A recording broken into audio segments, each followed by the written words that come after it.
Drowning Rats and Hope. Hi, my name is Diana, and I'm sure you're wondering why another episode today is about a rat.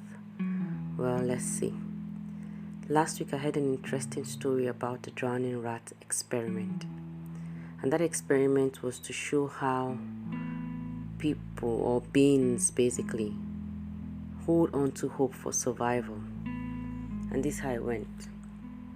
So a couple of rats were put into a bowl of water, and basically, as cruel as it would sound, we are allowed to drown. And the experiment showed that the first time it was done, a few seconds later, about 90% of the rats were gone. They couldn't swim, they just drowned and died. And one or two of those rats were picked out just before they drowned, and dried up and cleaned up and, kept back in the cage and fed for a few hours. And then they picked them back and threw them into the same quantity of water, in fact, into the same bowl of water.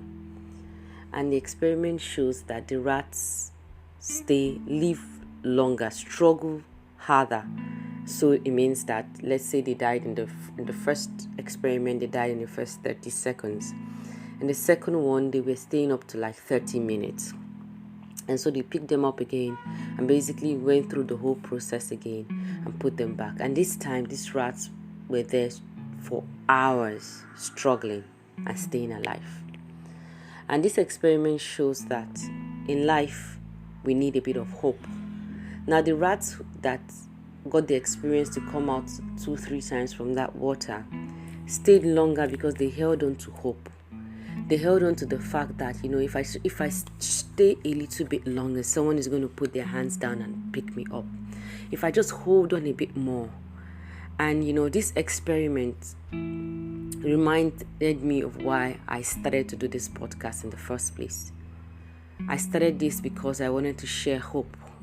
I started this because I hoped, and I sincerely hope, that every time you listen to this, that you get, it's like a hand being stretched to you right there where you're drowning. And just, picks you up, even if it's just for this Wednesday morning or Wednesday night or this minute where you're hearing this podcast, that you just get some sense of reassurance, that some sense of hope, that something just ignites, that allows that darkness to go away for a few days, for a few seconds, for a few years. Something just helps you. So if you're seated right there right now and you're depressed, you're suicidal, you are going through some sort of high degree of anxiety, you can't seem to snap out, if you're confused, if you have just lost a loved one and you can't see any brightness in this world anymore, and you can't see the essence of life anymore, just come out of it. Just imagine my hands coming straight down to you and pulling you out of that bed, pulling you out of that darkness, pulling you out of, and just telling you, you know what, you can do this again. You can give it a good fight again. Life is a battleground.